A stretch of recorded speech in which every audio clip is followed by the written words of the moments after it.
Continua Joana assim nos dizendo: o ego, nesse comenos, cede lugar a outras conquistas, que repartem júbilos, enquanto compartem identificações realizadoras, e a ausência de angústia, como de incertezas, favorece a visão lúcida do sentido existencial da vida.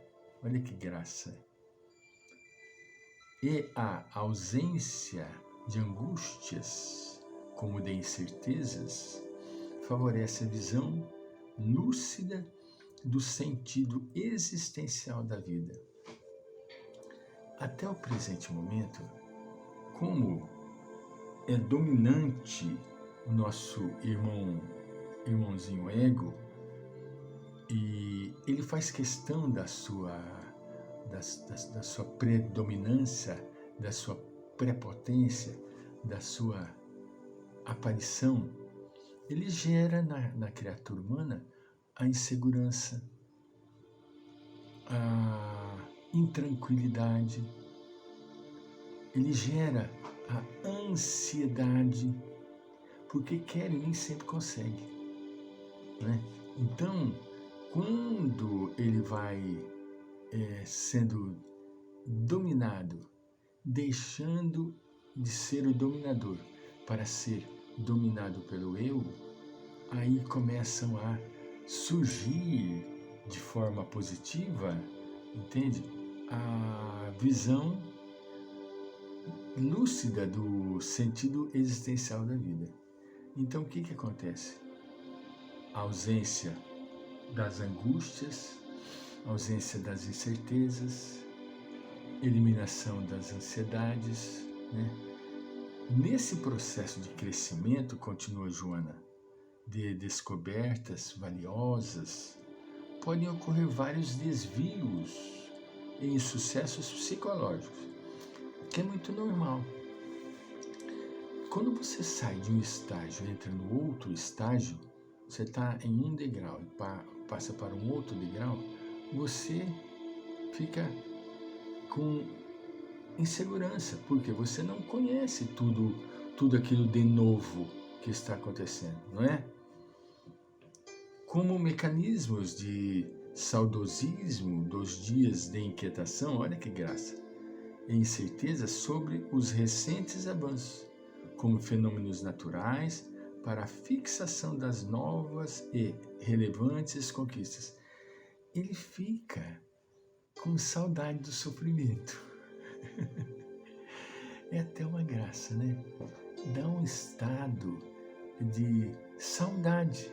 Você vê, mecanismos de saudosismo dos dias de inquietação. Ele sente falta. É interessante. Estávamos conversando com uma querida amiga, companheira, né, que teve a separação pelo fenômeno do desencarne da sua querida mãe. Viveu anos e anos e anos em um processo de imensa dependência da sua mãe para com ela e, concomitantemente, dela para com sua mãe. Ali havia uma codependência, né? A mãe doente e ela, por sua vez, atendendo a mãe doente. Gerou essa codependência, entende? Aí a mãe partiu. A mãe partiu para a espiritualidade. O que acontece? Ela sente a falta daqueles momentos de... É claro que 20 anos, 30 anos em uma situação de dependência, como não vai sentir? Eu falei, claro, minha filha, isso aí é o mecanismo psíquico que se acostumou àquele estado, não é? A mente ficou completamente limitada naquela condição da mãe depender dela e dela depender da sua mãe, nesse jogo de ser vivo, né? Então, é um saudosismo, Joana fala, mecanismo de saudosismo dos dias da inquietação. Tem saudade do sofrimento. É claro que tem saudade da presença materna, entende? Mas aqueles momentos de inquietação, de incerteza, não existem mais, porque a mãe partiu. Vez por outra, ela era chamada no trabalho, ela tinha que vir, se deslocar do trabalho. Hoje não tem mais. Hoje ela vai para o trabalho e fica lá o período inteiro no seu trabalho e dá aqueles estados de insegurança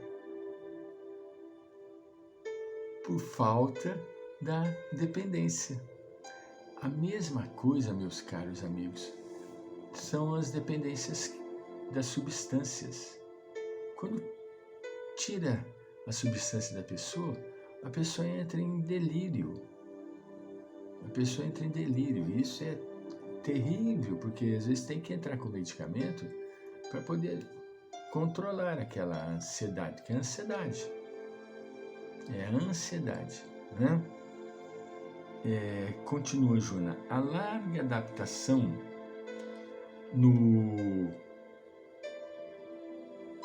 vale produz choques desagradáveis quando o ser se instala na montanha, até que logre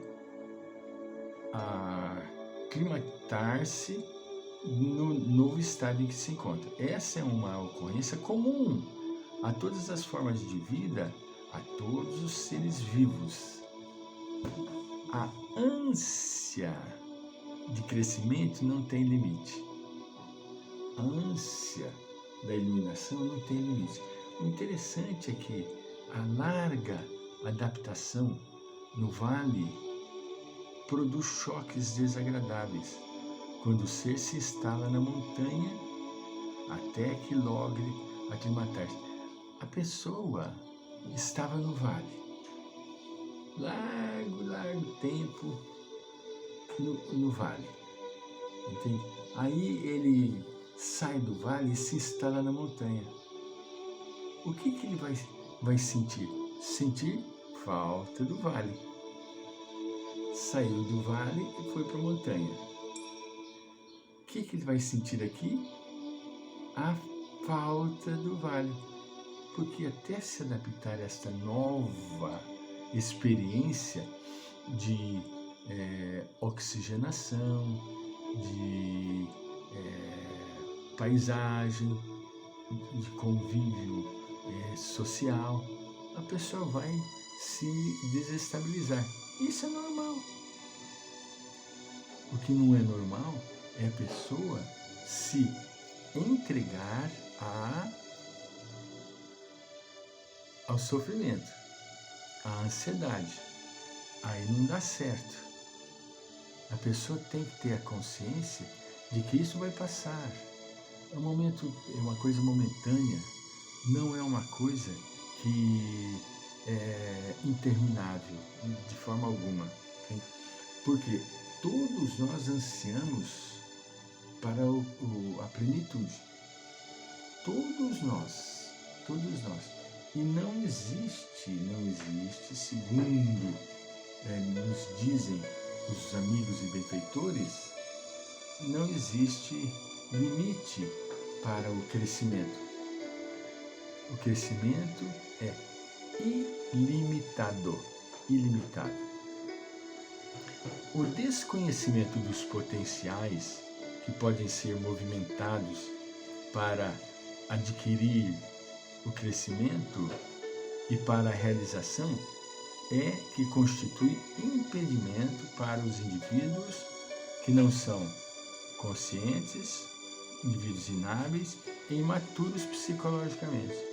Porque a maturidade psicológica, ela não faz em um estalar de dedos. Não. A pessoa vai lentamente amadurecendo psicologicamente, compreendendo. Esse amadurecimento é fruto da compreensão. Mas compreensão do que, Francisco? compreensão da sua própria vida. Compreensão é que ele nada mais é do que um ser eterno que está fazendo parte do concerto da vida e precisa buscar a plenitude. Plenitude é a libertação de todas essas amarras, peias que nos seguram no estado de inferioridade, de imaturidade. Querer crescer, querer se iluminar, querer se libertar. Esta é a nossa meta maior. Buscarmos o si, buscarmos o Espírito Eterno, buscarmos o Self. Vamos voltar.